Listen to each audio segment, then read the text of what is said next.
What up, Kings? And welcome back to MU Fantasy Football. Crazy week. What? Crazy Woo. week. So, sorry about last week. We're all a little busy. I was moving. There was a hurricane that happened.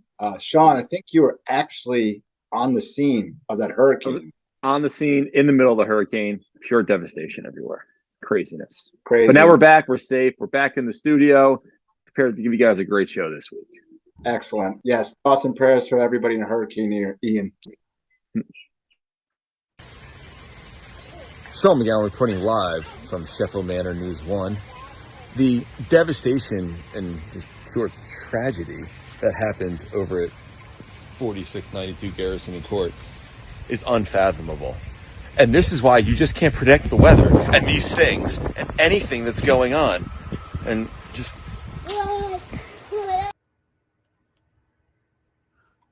Quick hits. Welcome to Quick Hits. Last week was nuts. All three undefeated teams took L's. We're talking freaking who else lost? Cobra Kai took out Spinner. Guns are gone. Cheekies took off Dangerous Knight's crew. Gone. And then the biggest surprise of the weekend, Jefferson Starship, freaking led by just pure studliness last week, taking down Bobby. I don't know how Austin did it. I think he got in the locker room. He talked up Brady. He said, hey, don't worry about Giselle. There's plenty of fish in the sea. Don't worry about it. Go out there and produce. And what does Tom do? Comes back with a W for Austin. Fantastic. Hot take here. I think Tom Brady's going to be better as a bachelor. I think he's going to be clear-minded. He's going to go ahead and get loose, sleep with a lot of hot women. It's going to be awesome for us in the tabloids. This now gets 6 teams at 3-1. That's insane. And then the rest of the league is just straight chaos. Everybody's just dog shit from there down, me included. I think I only scored 7 points. Another hot take on top of your hot take. Get hot. We've been talking up Bobby as like this great team. His team comes out last week, puts up 73 points. So like, is Bobby for real? Is Bobby not for real? Like what's going on with Bobby? Is he fugazi? Is he fugazi? We don't know. We don't know. We don't know. Hey, that's fantasy football for you, man. One day contender you're hot. or pretender. Oh man, you never know. Bobby on one side. I think you have Tyler on the other side, who's the exact opposite. Record says one thing, point total says another. Just a lot of chaos. Foreshadowing for a future segment. Contender pretenders coming soon. Love it. Right. Mm-hmm.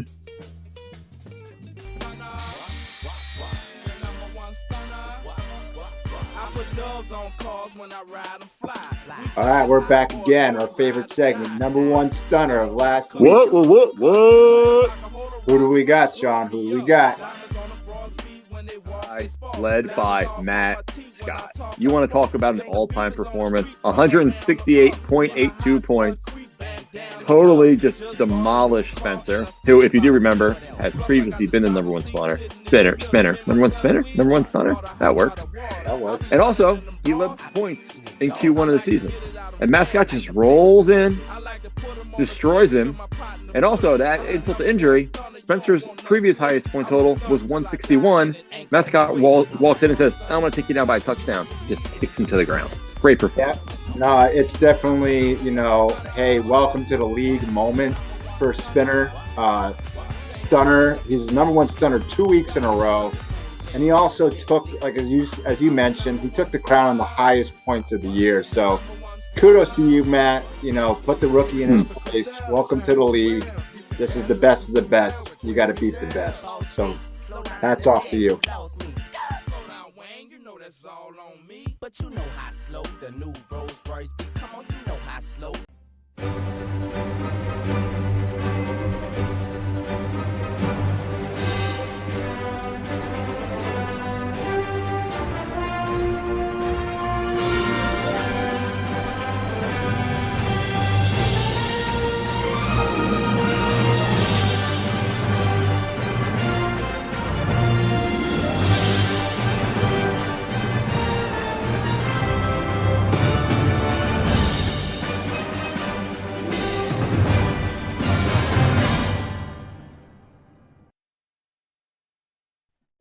Welcome back to your favorite segment, Week 5, and this theme is going to be Marvel Universe.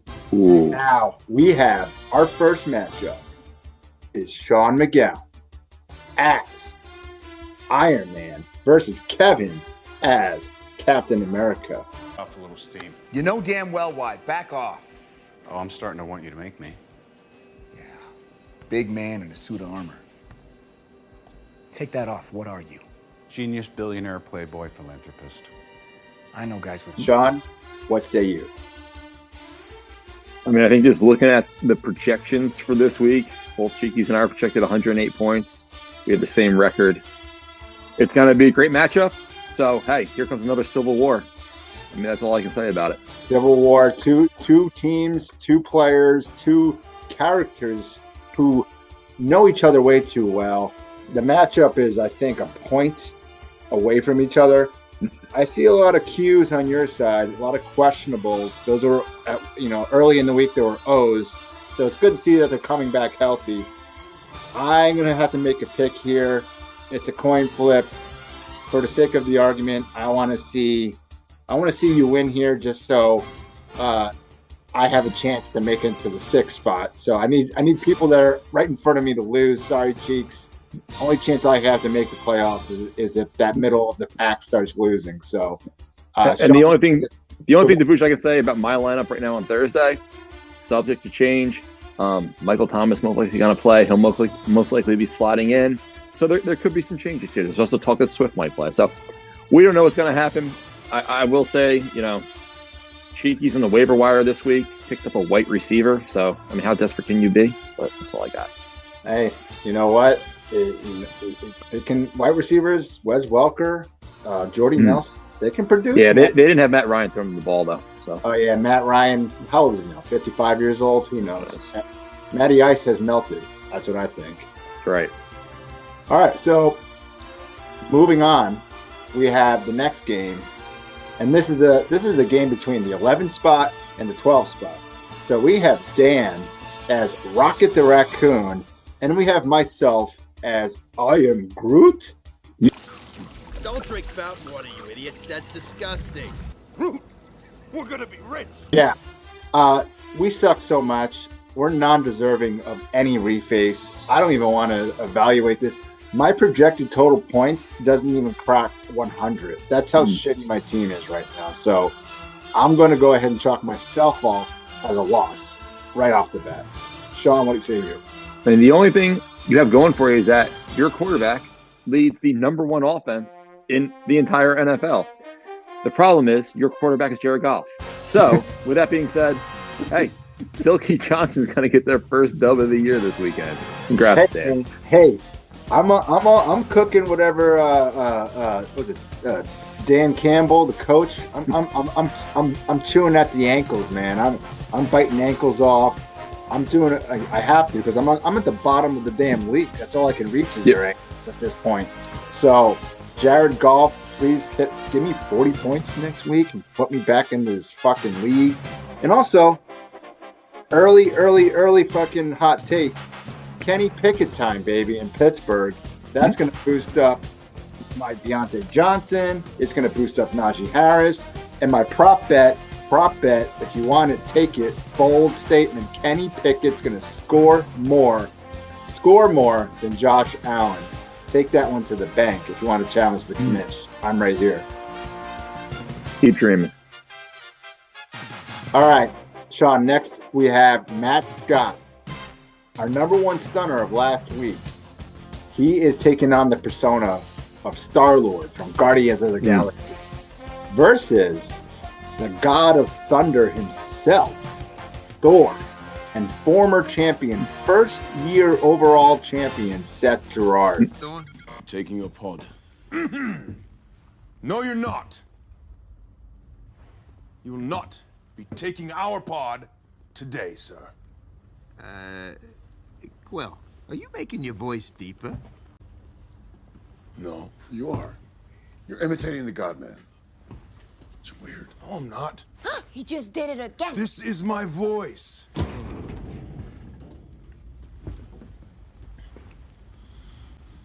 Are you mocking me? Are you mocking me? Stop it, you just didn't do it again. He's trying to copy. No, yeah, just stop Enough! doing it. He's doing it first. We need to stop Thanos, which means we need to find out where he's going next. No, Who do you got in this one?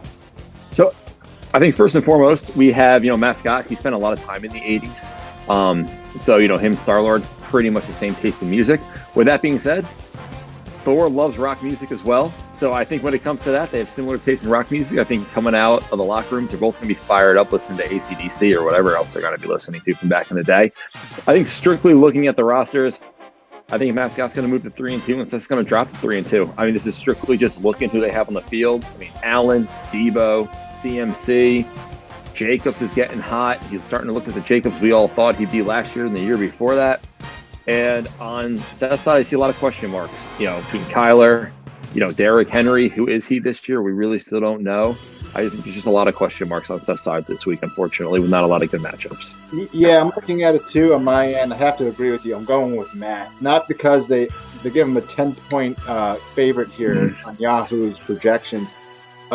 His team is pretty solid throughout. And, where he has Josh Jacobs, I think, I don't even know who this is, the Detroit running back, Jamal Williams. You talking about Jamal Williams, too? Yeah. If Swift comes back this week, he may not even play. Might not even get a lot of carries. So, again, there's a lot of question marks on Seth's side. Yeah, I think it's an easy pick here. Superstitions, I don't know if they're true or not, but for me, personally, I always feel better when I have a Monday nighter going on. And I see a Monday night in Josh Jacobs. It gives you that extra boost at the end of the week if you need it. So, Cobra Kai takes the win in the persona of Star-Lord. Congratulations. Fantastic. All right. Next, we got Spinner, the original #1 stunner, taking on the persona of Thanos. Spencer gets Thanos because he's the #1 in the league right now. The standings say so, and the points total say so. And he's going up against a good trickster in Loki, who's taking on the persona of Austin, or rather, Austin taking on the persona of Loki. I mean, Loki, he makes you look here. He gives you something.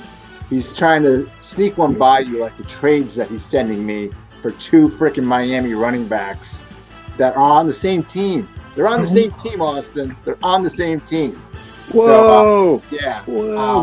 Get a little personal over here. A little personal. Little personal here. Whoa! Whoa! Little peek behind the curtain. Anyway. I thought you were being sneaky. Yeah, we were making him Loki because, he's got Brady, who's questionable this week because, his divorce attorney may not want him to play. And, he gets slot in Rodgers, so there could be a little quarterback change. I thought that's why he was sneaky. But apparently there's a whole other definition of sneaky going on here. But anyways, moving on to the matchup. Well, before you say that, questionable, I think this is the first time questionable might be applied to questionable with divorce. It might be like players questionable to play pending a divorce. Just, again, a lot of negativity in the locker room here. But again, Brady pulled it out for Austin last week. Brady is the GOAT. He is a champ. He knows what he's doing at the end of the day. I'm just looking at this here. Edmonds, Singletary against, we got Barkley, we got Pierce. I just think Spinner seems just way too strong again. Same thing I've said week after week. You look at it on paper, he's just too strong. Yeah, I think 121 to 108 is the projections. Spencer, he really capitalized on that Barkley pick. Everybody was avoiding. Saquon's 100% back. He's 100% healthy. Stephon Diggs going to tear the Pittsburgh Steelers apart. Lamar Jackson, bounce back game in prime time. And you know what? Christian Kirk, very, very good pick. Seems to be a target monster down in Jacksonville right now. Those are his big 3 right now, and I don't think this is an easy pick. It's going to be Spencer all the way on this one. So Thanos gets his 4th ring in his freaking glove, and he moves on to next week to get absolutely the next one. No questions there. So I guess what this is taking us in then to the matchup. We got Shano taking on Forrest. Shane's going to be, and this is actually a funny one. I want to give Davush a lot of credit for this one. Forrest is going to be the Hulk. I think he's kind of come into this league. He's kind of puffed his chest out. He's kind of morphing into like this just fantasy football beast. What they want, Hulk smash. What they need, Hulk smash. I will never lose, I'm a beast. Hulk smash. If you want it, Hulk smash. Come and get it. He's getting better week after week. He's getting bigger week after week. But he's got to be going up against the Green Lantern from DC Comics. Yeah, because, the Green Lantern is not in the Marvel Universe. And just how fitting is that? Shane will be the Green Lantern because he still doesn't understand that we're playing fantasy football. And he has Bayheim's Army as the NCAA basketball team name. So, yeah, little fun here. You know, Shane shows up as a DC character rather than a Marvel character. But let's get to the matchup real quick. Sean, what do you think? Look, I've been looking at this. I've been going back and forth in my head. Which way do I lean? I honestly think, and you call me crazy, Shane's winning this week, Debauche. It's happening. Okay. I think we got Zach Wilson, who's on a high. He's coming off of last week. You know, he's doing the gritty. He's got that going on. We got CeeDee Lamb. He's got a favorable matchup. We got Brown out in Philly. He's playing Arizona. Favorable matchup. We got Cooks playing the Bears, who are trash. We got, Robinson against Houston. Not a good run D. Hurst has been snagging touchdowns. I think got 2 or 3 this year. Olave's been seeing the ball because of the injuries to the New Orleans, wide receivers. I just think looking at Shane's team and the matchups this week in the situation, it's a good situation. You go over to Forest team, Herbert, while he's solid, it's a great name. He's been a little inconsistent. I think Hill comes back to earth this week. Yeah. Smith has been kind of hit or miss, so, but I think, again, you got Smith and Brown. Brown's going to have the edge there. Eckler, same thing with her. Just don't. Defense is going to be too much for him. Both the ends come back healthy. I'm telling you, I like Bayheim's Army this week. I think Shane gets the dub. You know what? You make some very solid points. Very solid points there. And you convinced me. You actually did. After that play-by-play, player-by-player, Tyreek's not going to be the same without Tua. And Harris, Damian Harris, running back for the Patriots. Who knows if he gets one? He can make 20 points. He can get 0. You never know. And Stevenson's been the bell cow. I mean, Matt Scott has shown us that last 2 weeks. Stevenson's been getting the rock. I mean, I just think we're looking at one of those things that, hey, any given Sunday, that's the sun. Yeah, no, I'm with you there. And so let's give the win to Shane. One hot take though. Zach Wilson sleeps with Tom Brady's ex-wife, and that's how the Jets finally beat the GOAT. There it is. Oh, hot take. And cut. All right, last matchup of the week here. We got Tyler taking on the persona of who, Sean? Who we have for Tyler? Doctor Strange. And primarily because, Tyler's record is 3-1. He's proven to be a fantastic fantasy owner in the past. But his point total says a totally different thing this year. So it's a little strange. And then we got my personal favorite, Bobby, as the best anti-hero out there. The Wolverine, baby. He's clawing his way back up to the top. He's sitting at the end of the bar, drinking his Jack, minding his business, letting all these flash of Cobra Kais and spinners do their thing. But guess what? He's sitting at the 3 spot, and in any moment, he can be on top. Just like our favorite anti-hero out there, the Wolverine. No, that's right. And again, quick dive into this matchup. I think, the quarterback play, Russell Wilson has been just, who knows what he's doing. I mean, he's cooking. What is he cooking? I don't think we figured that out yet, right? Against Burrow, who's kind of in a similar situation, though, but he's starting to turn the corner. You look at the wide receivers, you got to go. Anytime Kupp is on your team, you got to lean that way. So Bobby's going to get the lean at wide receiver, even though, again, similar to Tyreek Hill, no Tua. How's that going to affect Waddle? We'll find that out this week. Fournette's going to have to pick it up with the whole divorce rumors going on around Brady. They'll probably run the ball more. Maybe Fournette gets a couple more touches. And again, what I think this matchup's going to come down to is right there. Bobby's running back number 2, Melvin Gordon. I Can he let's hold not- on to the ball? Let's not overcomplicate this. Tyler has Brian Robinson Jr. in his running back 2 spot. This is the guy who just got shot in the leg. So He's coming back. I'm hoping Superhero mode. Superhero mode. You know, maybe he should get frickin' Wolverine. Although, you know, he could kill it. He could not. Projections say 121 to 90 in Bobby's favor. I have to agree with that. I'm gonna put my stamp on Bobby Needham. Take it home there. Yeah, no, I agree. I don't. Yeah, you can't give somebody the persona of Wolverine, and then have them lose the same week. I think Bobby's got a little too much on his side, but I wouldn't be surprised to see something crazy going on here. I wouldn't be surprised to see us tuning in to the Sunday night game. Bobby's got Burrow going. He's down maybe 15 to 19 points, and we're gonna have to see what happens. We might see a hero. We might need a hero. We haven't had that segment yet. No, we haven't. Can't wait till we get it. So, well, that wraps everything up for week 5, guys. I hope you enjoy, and please tune in next week. Stay safe out there. Love you.